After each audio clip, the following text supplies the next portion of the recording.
Vážení diváci, vitajte pri sledovaní najnovšieho vydania televíznych novín.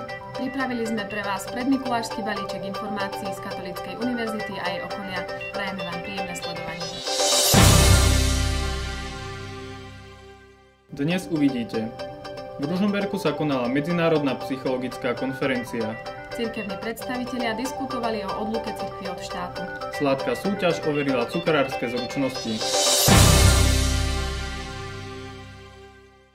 Katolícka univerzita hosťovala medzinárodnú psychologickú konferenciu, ktorej sa zúčastnilo viac ako 120 poslucháčov. Podujatie bolo realizované pod záštitou Európskej federácie psychologických študentských asociácií. V dňoch od 14. do 17. novembra sa na Katolíckej univerzite konala v poradí už druhá Európska konferencia pre študentov psychológie. Organizátori si pre študentov pripravili rôzne tematické workshopy, ktoré sa odohrávali práve v priestoroch Filozofickej fakulty. Tohtoročného programu sa zúčastnili študenti psychológie z 25 európskych krajín, vrátane Slovenska a Česka, a väčšina z nich navštívila Slovensko po prvýkrát. Organizátori mali preto pre návštevníkov pripravený bohatý program v rámci spoznávania našej krajiny, akým boli výlety do prírody s prednáškami, alebo slovenský večer, počas ktorého sa mohli oboznámiť s niektorými našimi tradíciami. And yes, it's a great opportunity to network and get to know people. And Slovakia is beautiful as well, particularly Ružomberok. Went for a lovely walk this morning to Kalvaria, and yes, the scenery is really beautiful and I'm enjoying it very much here. This is actually my second EPSA event and I'm really glad and happy that I'm here. I'm looking forward to the other days, and what I would actually like to tell you about EPSA is that it's a very nice organization. We meet, we network, we learn with like-minded people about what they in their country know best about psychology, and it's just an amazing way of learning. And organizátori podujatia rozdelili prednášky a workshopy pre účastníkov do rôznych miestností pod názvami Malinú Brdo, Kráľová hoľa, Ďumbier, Kriváň a Chopok. Výber názvu miestností, v ktorých sa konali workshopy, mal za úlohu zúčastneným i viac priblížiť Slovensko. Som veľmi spokojná s priebehom celej konferencie. Očakávala som nejaké nepredvídateľné okolnosti, niektoré prišli, samozrejme už sme všetko dokázali operatívne vyriešiť, takže musím skonštatovať, že som veľmi spokojná s priebehom konferencie. Počas konferencie som taktiež počula veľmi pozitívne slová na celý organizačný tím, ako aj na prostredie, hlavne na atmosféru, ktorá tu vládla, a teda aj na priestory univerzity. Účastníci tejto konferencie mali tak počas 4 dní možnosť nielen navštevovať rôzne tematické workshopy, ale takisto mohli spoznávať študentov psychológie z rôznych európskych krajín, no a spoznať sa bližšie mohli aj napríklad v takejto chill-out zóne, ktorú pre nich pripravili študenti psychológie z našej Filozofickej fakulty. Pre televíziu Unika, Ivana Fupšová. Nadácia Tesco poskytla financie na vybudovanie nového detského ihriska. Pomohol im k tomu grantový program Kolegovia pre dobrú vec. Deti majú o dôvod viac nesedieť doma pred počítačom. November so sebou prináša chladnejšie počasie. Ani to však nezabráni deťom z materskej školy na Hrabovskej ceste, aby strávili svoj čas vonku. Dôvodom je novo vybudované ihrisko. Financie na jeho výstavbu škôlka získala prostredníctvom nadácie Tesco, ktorá vyhlásila zamestnanecký grantový program Kolegovia pre dobrú vec. Cieľom programu bolo pomôcť vytvárať a podporovať komunity v mestách. Projekt však musel odporúčiť niektorý zamestnanec Teska, ktorý sa následne zapojí aj do jeho realizácie. Podielam sa asi tým, že sa snažím im pomôcť už pri takýchto prácach ako zametanie, narábanie, natieranie. Táto škôlka si myslím, že to potrebovala nejakú tú zmenu a niečo nové tu na lebo naozaj toho tu mali deti málo. Tie deti tu trávia strašne veľa času, či už do obeda, alebo keď chodíme zo škôlky po deti, veľa detí sa tu po obede ešte hráva. Mám tu na dceru, je to veľmi hravé dieťa, veľmi rada sa hrá na prelieskach aj vonka, takže si to užijú určite. Školskú záhradu sa tak podarilo obohatiť o nové športové prvky, ako sú napríklad kladiny, strunové kruhy, hojdací reťazový most či lavičky pre oddych detí a ich rodičov. Ihrisko tak môže napomáhať rozvoju motorických schopností, zlepšuje fyzickú zdatnosť a silu a rozvíja hravosť. Každé z detí má možnosť nájsť si preliesku podľa vlastnej chuti a fantázie. Mne sa najviac páči hojdací koník a vláčik a mostík a ešte tá lavička. Mne sa najviac na škôlke páči koník a vláčik. Koleso, hojdací most a koník. Taký okruh, kde chodíme dokola. V prvom ročníku programu Kolegovia pre dobrú vec nadácia Tesco podporila celkovo 48 projektov na celom Slovensku. Pre veľký záujem v radoch svojich zamestnancov navýšila celkovú sumu prerozdeľovanú na jednotlivé projekty o 40 000 eur. Pre televíziu Unika Františka Šiškovičová. V rámci cyklu diskusí Odluka s Havranom navštívili Ružomberok predstavitelia dvoch cirkví. Spolu s politikom Danielom Krajcerom debatovali o odluke cirkvi od štátu. Slovensko patrí k posledným krajinám Európy, ktoré ešte stále nemajú vysporiadanú otázku odluky cirkvi od štátu. Práve na túto tému ponúka sériu diskusí Centrum pre otvorenú politiku v rôznych mestách Slovenska. Neobýšli ani Ružomberok.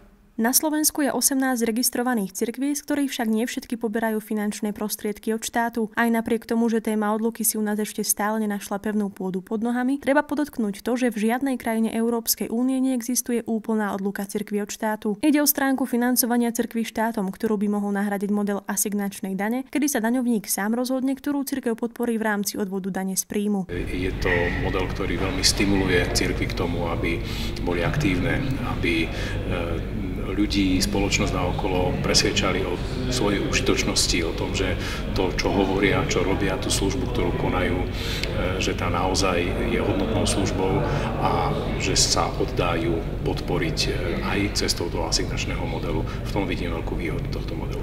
Nevyjadrovanie sa cirkvi k dôležitým spoločenským témam označil prostredník ako robenie špinavej politiky. Takisto poukázal na to, že základnou povinnosťou kresťana je upozorniť toho, kto koná zlo. V názore slobody vyjadrovania cirkvi sa zhodli všetci hostia.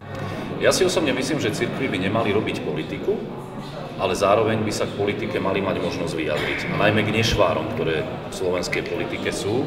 A práve preto je dôležité, aby tým pádom mali slobodné postavenie. Aby boli absolútne nezávislí od politiky a politikov. Vo viac ako hodinovej diskusii zazneli názory na súčasný vzťah cirkvi a štátu, predstavenie modelu asignačnej dane, ako aj to, aký by to malo dopad na štát, cirkev a spoločnosť, no nechýbali ani názory cirkví na odluku. Na prvom mieste, ako ja viem, otcovia biskupy ako hlavní reprezentanti cirkvi na Slovensku sa nebránia samotnej skutočnosti finančnej odluky cirkvi od štátu. Je ale s tým spojené niekoľko ďalších vecí, ktoré asi nie sú vždy celkom pochopené a nie je súhlas zúčastnených strán o týchto veciach. A potom tam môže byť aj veľa, ako to už aj tu zaznelo, veľa záujmových postojov zo strany politikov a tak ďalej a tak ďalej. Pokiaľ ste diskusiu v Ružomberku nestihli, do konca roka sa uskutoční na Slovensku ešte dve, a to v mestách Zvolen a Poprad. Pre televíziu Unika Mária Badačová. Cyklokros patrí k najsledovanejším cyklistickým disciplínam. S náročným terénom na Malinom Brde sa pretekári popasovali 2. novembrovú nedeľu. Pohár cyklokrose sa nachádza v druhej polovici. Z plánovaných 13 kôl sa práve 8 kolo konalo v Ružomberku. Malinu Brdo privítalo súťažiacich z celého Slovenska. Príjemné počasie a dobrý terén potešil všetkých pretekárov, ktorých bolo tentokrát rekordný počet až 172. Súťažilo sa v kategóriách hobby, žiaci a kadeti, juniori. Najdôležitejšou však bola elitná kategória mužov. Pretekárov čakal na cyklokrosovej trati rôznorodý terén. Časté boli strmé stúpania, zostupy či prekážky, pri ktorých boli nútení zostupovať z bicykla. Trať však bola suchá a nešmýkalo sa. Dnes sme vlastne robili takú zmenu proti minulému roku, keď preteky slovenského pohāra v cyklokrose sa presunuli z Rabova na Malino Brdo.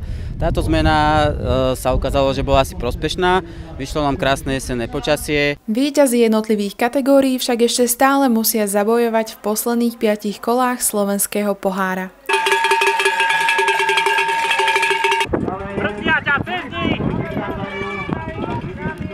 Prvé miesto spomedzi elitnej kategórie mužov a Masters obsadil Tomáš Višňovský z týmu ProEffect. Jazdil presvedčivo a od začiatku si trúfal na víťazstvo. V podstate od štartu som išiel sám a trať mi samozrejme sedela, lebo mám rád kopce plus veľké prostredie, dobré počasie, takže vyšlo to úplne na jedničku. Dneskajšia trať bola veľmi spravodlivá a dosť ťažká. Dosť fúkal vietor, čo sa na cieľovej a hlavne po štarte na tej rovinke dosť odrazilo. Ale jazdilo sa vlastne tak, ako kto na to mal. Hneď po prvých 2 kolách sa to hneď rozstriedilo a tak už to skoro prišlo do cieľa. Počas pretekov mali diváci kabinkovú lanovku zadarmo.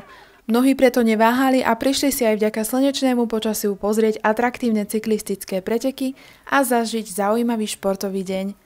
Pre televíziu Unika Alžbeta Filická. Každý, kto rád pečia, je súťaživý, mohol svoje umenie prezentovať na sladkej vianočnej prehliadke. Cukrári opäť dokázali, že ich výtvory si zaslúžia pozornosť. Poďte sa s nami na to pozrieť. Milovníci koláčov a obdivovatelia sladkého umenia mali možnosť prezentovať svoju kreativitu na 5. ročníku sladkej vianočnej prehliadky. Tá sa konala v priestoroch Spojenej školy v Ružomberku a zúčastniť sa mohol každý, kto má k pečeniu pozitívny vzťah. Chodí tu veľa detí, aj malých detí z materských škôlok majú radi rozprávky, tak preto sme dali tému z rozprávky do rozprávky. Jednotliví súťažiaci boli rozdelení do 3 kategórií. Junior žiaci 2. ročník, junior žiaci 3. ročník a seniori nad 20 rokov. Odmenení boli prví 3 z jednotlivých kategórií. Zaujímavosťou bola cena diváka.